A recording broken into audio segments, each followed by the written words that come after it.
Olá!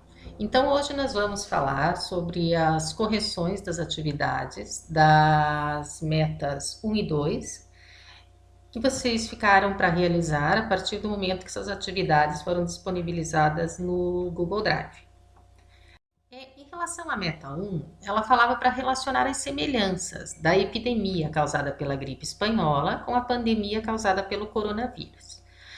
Na verdade, assim, o livro ele traz epidemia da gripe espanhola. Só que a epidemia é quando um surto ocorre dentro de um país e em várias regiões daquele país. Só que, na verdade, a gripe espanhola, ela espalhou-se por vários países e atingiu um número muito grande de pessoas e levou várias pessoas a óbito. Então, dentro dessas características, ela é considerada também uma pandemia, como está acontecendo agora com o coronavírus, que a doença, a Covid-19, espalhou-se já pelo planeta todo, e isso é uma característica de pandemia, e principalmente pela quantidade de casos que já foram relatados até agora. Então, uma semelhança seria exatamente essa. As duas são classificadas como pandemias pela Organização Mundial da Saúde, a OMS. A gripe espanhola, ela foi uma variação de um vírus, do vírus influenza, que ele está associado a gripes, que é o H1N1. E o Covid-19 também é causado por um vírus, o coronavírus. Então, a outra semelhança seria essa. As duas são doenças viróticas, né, que atingem ou atacam principalmente as vias respiratórias. Então, podemos elencar como uma segunda comparação, uma semelhança entre ambas. E, infelizmente, a letalidade de ambas, que também fez com que governos e universidades, desde a época da gripe espanhola, que foi em 1918, e hoje, praticamente 100 anos depois, né, a gente está passando pela mesma situação e isso obriga os governos a investirem em estudos, em equipamentos, em leitos, aumentar o número de leitos nos hospitais, então aprimorar a questão das pesquisas para que se descubram logo vacinas para essas doenças. Então, com isso, a meta 1 foi finalizada. Aí tinha mais as atividades na apostila, que era responder as perguntas, mas elas estão bem dentro do que nós falamos agora. Essa imagem, ela traz a figura de vírus, né? Então, já que a gente está falando tanto em vírus, né? São aqueles organismos, se vocês estiverem lembrados lá do 7º ano, que eles não são feitos por células, mas eles precisam atuar na célula de um outro organismo para poderem se reproduzir, se manter vivos e liberar o RNA, que é o material nucleico deles, para poderem se reproduzir e a partir daí continuar perpetuando a sua espécie. Então, aqui nós temos a imagem do coronavírus e do vírus da gripe espanhola.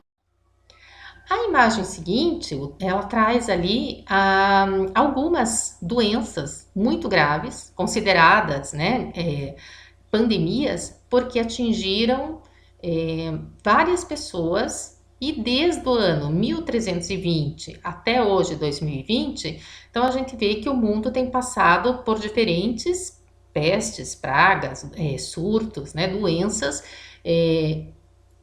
muito graves, contagiosas. E por que elas são tão graves? Porque elas conseguem, o vírus consegue espalhar-se de forma muito rápida e contaminar grande número de pessoas num curto espaço de tempo. A meta 2, ela trazia como uma das questões falar um pouquinho sobre os efeitos do cigarro na saúde, tanto dos fumantes passivos quanto dos ativos. Então, quando a gente fala em cigarro, vocês devem estar lembrados daquela imagem que eu projetei na sala, onde a gente está relacionando os pulmões com essa substância tóxica, né? Então, todos os anos, o tabagismo ele mata em torno de 5 milhões de pessoas e, para os ativos, em torno de 600 mil pessoas sendo um fumante passivo, que é aquele fumante que está recebendo a fumaça no ambiente que ele se encontra. Fumar um cigarro todos os dias aumenta o risco de ataque cardíaco em até 50%. E a fumaça do cigarro ela é inalada para os pulmões e a partir dali ela se distribui para todo o sistema circulatório, fazendo então com que a nicotina chegue rapidamente ao cérebro e chegando ao cérebro, claro, vai percorrer todos os outros órgãos do corpo. E aí nós temos lá na apostila, na página 253, alguns problemas relacionados diretamente com o uso do cigarro. Então, como ele é uma substância química muito forte, aqui tem alguns dos componentes que estão presentes na fabricação do cigarro, que é o cádmio, o etanol, a amônia, a própria nicotina, né? Alguns tipos de ácidos. Então, isso atua em diferentes partes do corpo. Lá no livro, então, ele fala na página 253, problemas causados pelo tabagismo. E aí ele cita alguns órgãos do corpo.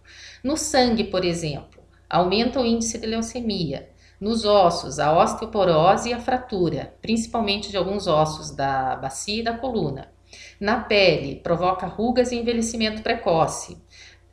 Tanto nas pernas quanto nos pés, dores intensas e, inclusive, morte de tecidos, levando à gangrena. E no encéfalo, derrame e dependência química. Então, dentre tantas outras situações, esses seriam alguns dos graves problemas do cigarro para o nosso organismo.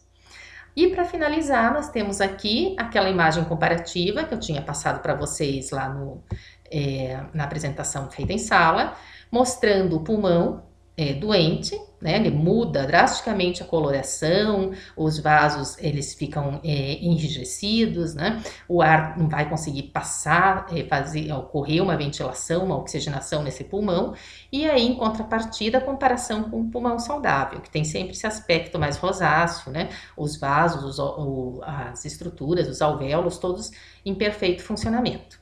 Então, com isso, pessoal, nós finalizamos as correções e vamos para os próximos vídeos na próxima aula. Beijo para todos!